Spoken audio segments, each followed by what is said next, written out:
Hi friends, welcome to SVL vlogs. ఈరోజు నేను కారపొడి చేస్తున్నానండి. మార్చిన కారం. దానికి సంబంధించిన ఇంగ్రీడియంట్స్ అన్నీ పక్కనే పెట్టుకున్నాను. ముందుగా అయితే స్టవ్ వెలిగించి బాండి పెట్టుకొని దాంట్లో కాస్తంత ఆయిల్ వేసుకున్నాను. 1 టీ స్పూన్ ఆయిల్ వేసాను. దాని తర్వాత అందులో ఇప్పుడు మనం పచ్చి శనగపప్పు వేసుకుందాం. 1/2 కప్పు శనగపప్పు, 1/2 కప్పు మినపగుండ్లు వేసాను.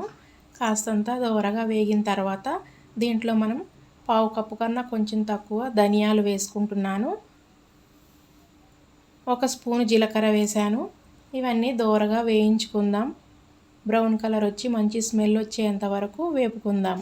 వేగిపోయాయండి. ఇందులోనే కొంచెం అంత చింతపండు వేసుకుని వీటిని వేగిన వాటిని ఒక ప్లేట్లోకి తీసి పక్కన పెట్టుకుందాం. తర్వాత ఎండుమిరపకాయలు కూడా వేయించుకోవాలి. మిరపకాయలు వేసిన వీడియో ఎక్కడ మిస్ అయిందండి, అందుకని ఆ వీడియో చూపించలేకపోయాను. మిరపకాయలు దోరగా వేగిన తర్వాత కరివేపాకు కూడా వేసుకొని అది కూడా వేయించుకోవాలి. అది వేగిన తర్వాత స్టవ్ ఆఫ్ చేసుకొని మిరపకాయలు చల్లార్చుకుందాం. ఇప్పుడు అన్నీ చల్లారిపోయాయండి. ముందుగా అయితే మనం పప్పులు వేసుకుందాం. మిక్సీ జార్లో చింతపండు తర్వాత లాస్ట్లో వేసుకోవాలి. ముందుగా పప్పులని మెత్తగా మిక్సీ పట్టుకుందాం. ఇప్పుడు ఇవన్నీ మెత్తగా అయ్యే వరకు పట్టుకుందామండి. పల్సు అటు ఇటు తిప్పాలండి. ఇప్పుడు చూద్దాం. కాస్త బరకగా అయ్యింది. ఇప్పుడైతే మనం ఇందులో ఉప్పు వేసుకుందాం. నేనైతే కల్లుప్పు వాడుతున్నానండి. నేను ఎప్పుడైనా ఇలాంటి వాటిల్లో పులుసు కూరల్లో ఎక్కువగా కల్లుప్పునే వాడతాను. కల్లుప్పు వాడటమే మంచిది కాబట్టి అదే వాడతాను నేను. ఇప్పుడైతే మళ్ళీ ఒకసారి మిక్సీ పట్టుకుందాం.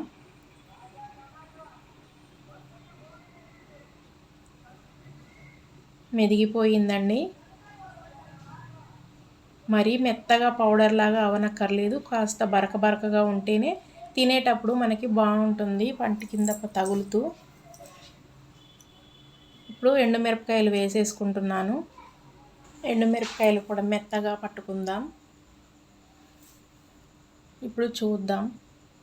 చింతపండు వేసుకుందాం. ఇప్పుడు ఇందులోనే ఎల్లిపాయలు కూడా వేసుకుందాం. 4 వెల్లుల్లి, ఒక 4-5 వేసుకోండి.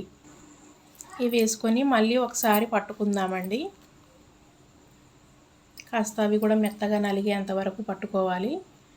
అయిపోయిందండి కారపొడి. మెత్తగా అయింది. దీన్ని ఇప్పుడు వేరే బౌల్లోకి తీసుకుందాం. నా వీడియోలు నచ్చినట్టయితే ప్లీజ్ లైక్ చేయండి, షేర్ చేయండి, సబ్స్క్రైబ్ చేసుకోండి. బాయ్.